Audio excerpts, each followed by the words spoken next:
Hello, everyone. Here we go again. We are starting the descent into the underworld because the dark half circle will be commencing with the autumnal equinox. It's going to be on the 22nd this time, and we're going to look at what it shows in the natal chart of it. I again prepared it for London. And as far as I remember, yes, it is going to be exactly at 1919. So it's 19 minutes after 7 p.m. London time. And as you can see, we have a cardinal ascendant for London, which means, according to ancient rules, that this particular chart will be valid for only 3 months. It's interesting because in the Budapest chart, we have a Taurus rising, which, because it's a fixed sign, is going to be valid for a full year. And as you can see, Ceres is rising. It's from the 12th, but still. And Chiron and the Chiron Aries conjunction is in the first house.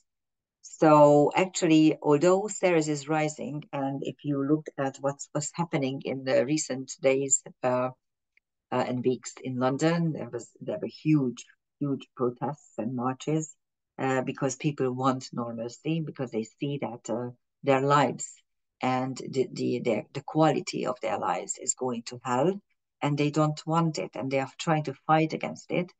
And here Ceres really shows this particular fight for your home. But since it is actually in the 12th, it means that it's going to be relegated as unimportant by the leaders, unfortunately. Instead, what we get, Londoners, is the Chiron Aries conjunction, which means that we still get the war and pain and suffering as a result. The Sedna Uranus conjunction is in the second, so you can renew your resources. And the chart ruler is Mars in the 7th house. To me, this kind of indicates that really England wants to be pushed into this war, which is a proxy war against, of course, against Russia, because what they want is they want to get the resources of Russia, unfortunately. And this gives us the energy that yes, they will do everything in their power to push the country into fighting. Both luminaries, since this occurs a day after the new moon eclipse, both luminaries are in Libra, and of course in the 6th house, not intercepted, luckily, but the Venus trans Pluto conjunction is getting intercepted, and which rules the 2nd house. And the moon is in the 6th in Libra, conjunct, but it's a separating conjunction with Mercury. This helps us understand what is our duty or our task, 6th house things. And 6th house is very heavily emphasized by the 2 luminaries, of course. The midheaven is in Capricorn, suggesting that the future needs to be taken very seriously. And the midheaven ruler is Saturn, which is in the 12th house, conjunct Neptune in it's actually a it's still a conjunction, okay, because barely 2 degrees, but it is what we call a dissociate conjunction, since the 2 planets are in 2 different signs. The fact remains that Saturn and Neptune, whenever they are conjunct, it is the architect aspect, and it means that they were exactly conjunct in Aries, and now Saturn is back in Pisces. Neptune will go back to Pisces. They won't make a conjunction in Pisces because Saturn will go retrograde quite far, I think, until 27 degrees. And Neptune just dips back into Pisces, but then a couple of months, 4 months later, it will go back. 3 months later, I think in February, it will go back to Aries. And then the next conjunction will again be in Aries. So again, the dream we are creating is war. It's in the 12th, so it's brewing in secret, and we don't actually know how to rule our own midheaven, how to rule our own future. That's the issue. That's That's the problem. The IC is in Cancer, so the moon, very close to the descendant, conjunct Mercury, is the ruler, and Jupiter is in the fourth house. So actually, the homeland, and your own family and family issues will be very important and will be taken up every day throughout the 3 months. The descendant is in Libra, suggesting that we really would like some kind of diplomacy and peace. But Mars moved into Scorpio, so diplomacy is over. And the fact that the chart ruler is in the seventh house indicates that there are going to be fights, and we are not very happy about it. Now, here are the angles and luminaries of the chart. This is something that I always look at when I see when we are delineating an important astrological moment, and of course the autumnal equinox is such a moment. And as you can see, the angles, the ascendant, descendant, and the nodes. Not the ascendant, descendant, sorry, the midheaven and the nodes. Why did I do that? I don't know, sorry. MCIC. Actually, it's quite interesting. This was a Freudian slip because in the Budapest chart, the nodal axis was making a mystic rectangle with the ascendant descendant. So my mind was there. But in the London chart, it's the midheaven and the IC that is making a talent rectangle. As you can see, we have quintiles and trideciles. Quintiles simply denote talent and ingeniousness, and tridecile, 108 degrees, denote all kinds of talent and ingeniousness that comes to you through altered states of consciousness, meditation, prayer, and things like that. And the south node, which is the karmic knowledge, helps you to do whatever you need for your future, and the IC, your karmic roots, your hidden karmic past, helps you to achieve your goals. Unfortunately, we do have an intercepted, so Virgo and Pisces are intercepted. So actually, the nodal axis is put into brackets. Kind of the chosen destiny is kind of hidden before us. And there's also an ascendant quintile, not the ascendant, sorry again. Hold on. Why did I do this? I don't know. Okay, the sun. Actually, hold on. The ascent. Sorry, this is it. Not a quintile, but a quindecina. That's why I was looking at it, because that wasn't a quint. So the capital Q in the program I'm using is a quindecina, which is 165 degrees, and it is between the ascendant and the sun. So the sun, the ego development, the moment of the autumnal equinox, is actually joining the ascendant through some sort of obsession or ambition. And that is kind of a saving grace for the space time moment. Okay, let's take a look at these angles and luminaries and what sort of transcendental celestial objects we can find. There are quite a few for the descendant, the moon, the sun, and the south node. So it's quite a little bit hard maybe to follow, but I hope you can do it here. And of course, again, they are color coded. If you're not here for the first time, you already know this. If you are here, here are the meanings. Magenta or lilac or purple is asteroids, which denote the personal karmic levels.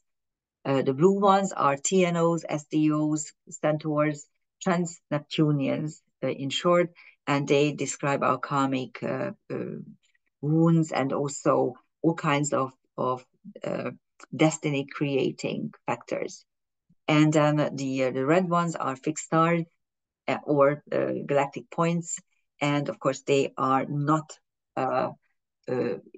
part of the of our home, which is the solar system, which is the normal human level, but they are part of the whole universe. And that is why they denote higher dimensional worlds, higher dimensional realities, where the soul, of course, can migrate if it chooses to learn something out of the human experience. So the star has Achilles, Eurinome, and Terpsichore, and the supergalactic center. Actually, they're almost the same, I think exactly the same as it was in a day earlier in the new moon eclipse. And Achilles means that you are we are vulnerable. Supergalactic center means that nothing is ever enough.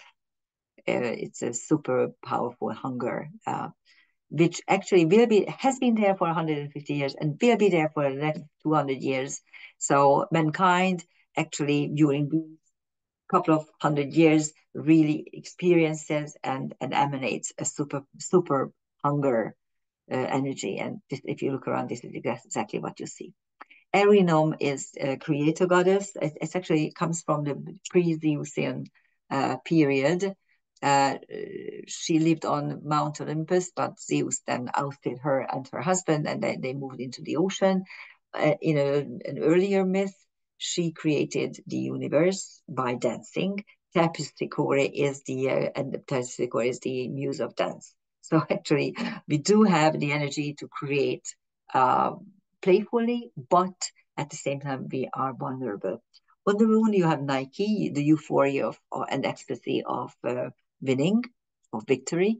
Atropos, the third of the fates who cuts the thread of life. Apophis, the snake that swallowed the sun, so it's a cataclysm indicator in Egyptian mythology. Oklo is a love and fertility goddess, and luck goddess. Diomedes has many figures named by that because, but actually, all of them are heroes. So the most important thing is heroic energy. Amphitrite was a water nymph, and she became the wife of Neptune and actually Poseidon, so the Greek version. And she's a very interesting energy pattern. Actually, Stalacia, the TNO, was named after the Roman version, but it's the same energy. And Make or Makey is a TNO, and it describes fractured soul energies that can be taken back, that you can recall those fractured soul particles. And Winter Matrix is Epsilon Virgo. It is the fruit picking hand of the year's constellation Virgo of the celestial Virgin, and it's the life giver, love giver, pleasure giver hand. And in the London chart on the ascendant, there's Marcus Aurelius, the philosopher, emperor. Lehuhona, which is a TNO. I have a full video on Lehuhona, and it's the migrating bird that flies back to its nest, and it represents the soul, the soul's journey, and the soul's yearning to go back to the earth plane and to reincarnate. And Alpharat, which is Alpha Andromeda, which is the second healing word for suicide victims. On the descendant, we have Astarte, Ishtar, Hannibal, a hero and a general, Virakosha, someone who is a wise man and gives you tips for survival, and Riphonos, a centaur, who is a sprite. He's a nature sprite, and he is given the task to guard Hercules' crib. And he turns himself into a centaur to be able to fulfill the task even better. And Riphonos usually describes a complete transformation for the sake of a task. That's quite interesting on the descendant. On the midheaven, we have Ixion, and Ixion is the first documented psychopath who is killing his father-in-law because he doesn't want to pay the bride money, and then tries to rape Hera when Zeus, the other documented psychopath, invites him to Mount Olympus. and he serves the second genealogy of the Centaurus. So it's quite a wild thing on the midheaven, which again with Raiponus on the descendant, it shows that all of us really would like to end this horrible 10 years of just misery and one disaster after the other. First, the migrant crisis, then the war, first the migrant crisis, then the COVID nonsense, then the war. It's ridiculous. It's 10 years really, really put us to the ground in many respects. The middle class is losing left and right. People are getting out of their homes. They don't know how to eat. It's ridiculous. Our leaders are full of shit, really. On the IC, you have Hygeia, which is the asteroid to put things in order and things we need to know. Circe, the sorceress, Akhenaten, the pharaoh who created the sun god, and it's usually signifies a new era, chaos, creation out of nothing. Asbolus, who is a seer and an oracle, but no one believes him, so he is ridiculed when he makes a mistake, and when he is okay and he's right, no one really pays attention. That's on the IC. And then the south node, you have Asterope, Minerva, and Sirona. And I think Minerva is the wise girl. It's the Latin or Roman version of Persephone. And Sirona, I showed you previously. She is the Celtic goddess of both healing and creation. Her two symbols were the egg and the snake. And finally, we have a beautiful fire air kite. So what was not there energetically a day earlier in the new moon, finally we do have here everything, because Mars moved into Scorpio and the Sun moved into Libra. So all of a sudden, the air fire kite is there. And it's quite funny because we have the creation energy, the magician's energy, Pluto, Sun, Pluto Sun trine last was when the Sun was in Gemini, and there will be a conjunction in Aquarius. And the anchor point is Neptune, and of course Saturn as well, but Saturn is out of sign. So Neptune, our dreams, and the air ground trine with Sun, Uranus, Sedna, and Pluto show us that we need to become magicians and transform our world by changing, renewing, and taking things apart, tossing out whatever is not working, and creating something feasible, workable, and renewed. There's also very interesting, because this kite is fascinating to me, because besides the Sun, which of course can never be retrograde, the rest of the participating celestial objects are all retrograde. And what does it suggest?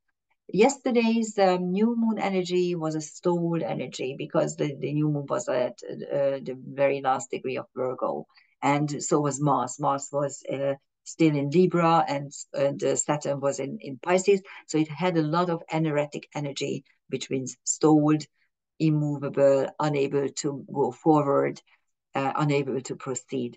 And now we have this renewed energy. Everything is fine. Everything is at 0 degrees. But besides the Sun, or except for the Sun, we have retrograde celestial objects. And it again emphasizes the fact that this is a soul energy. This is something is not yet there. Something is not yet moving. It's turning inward, seeking something inside and not yet manifesting outside. There's also a fixed air engine between Mars, Uranus, Saturn, and Pluto. It's the same engine as yesterday, but yesterday Mars was still in Libra, so we couldn't say what sort of engine it is. There's also a finger of fate, at the apex of which is Mars. So that gets the energy there. And there's also a little engine, again with Mars, Pluto, and Saturn, Neptune. And the Mars Pluto square, of course, is not very nice, because that is always some kind of aggression, and this is in fixed signs. So we are not very happy about that. What can we say? Here are the transcendental celestial objects. Again, the sun has the same. I'm not going to repeat it. Mars has Darius, just like yesterday. Again, what I'm seeing is that we are pouring an enormous, exorbitant amount of money into weapons and war. And we could put this into something nice, something uh, something that is creative and nice and makes people happy. No, instead, we are creating weapons. And our idiots are just, I mean, the leaders are really, really, I don't know what to say. On Saturn, you have Hopi and Tristan, just like yesterday. On Neptune, you have Borasisi, the usurper, the tyrant. And then Kite, the same as yesterday. On Uranus, Sedna, you have again the Pleiades and Mirfak. Mirfak is of Perseus, the heart of the celestial hero. And the Pleiades is the constellation of the home of the creator goddess. So you have both the hero and the goddess there. And there is a, yes, here's Eurydice. I forgot to say that she gives birth to the three graces who represent beauty, charm, creativity, and they embody the harmony of nature. And it's interesting because she was tossed out of Mount Olympus by Zeus, and then later on she became the lover of Zeus. What can I say? But anyhow, so Eurydice is the goddess who creates through dance. So quite interesting. And Terpsichore is also there. And there's also a karmic cage dissolved by a mini engine. If you take a look at the things that are at 17, 18 degree, the karmic cage at the apex of which is Astrea, just like yesterday, it simply helps you to decide whether you pour more energy into resolving some karmic issue, or instead you are going to focus on your destiny. And the whole thing is dissolved by Lilith, asteroid Lilith, which is revolt against injustice. And Lilith has Chariklo, which is the same thing as yesterday. Chariklo is the Chiron's wife, who was originally a nymph, but she turned herself into a first female centaur in order to love him. And on Astrea, you have Avicenna and Rhea. Avicenna is even Synandrea is the wife of Kronos, and the same energy. But we also have a Quindecilla arrow. Quindecillas are 165 degrees, and they denote obsession and ambition. And the apex is the Venus trans-Pluto conjunction, dimension jump, harmony and dimension jump are joined. And the semisextile is by Lilith and the North Node, our chosen destiny, and revolt against injustice. So that is it. I think that was the last slide. Happy dark side. It went dark, interesting enough. I spoke so long that it went dark. I forgot to turn the lights on. When I started, it was quite light yet. But the sun is going down, unfortunately. Yes, we have started the dark circle. I'm not very happy about it, but I'm trying to find beauty and good things during this dark period as well. Thank you for listening. Bye-bye.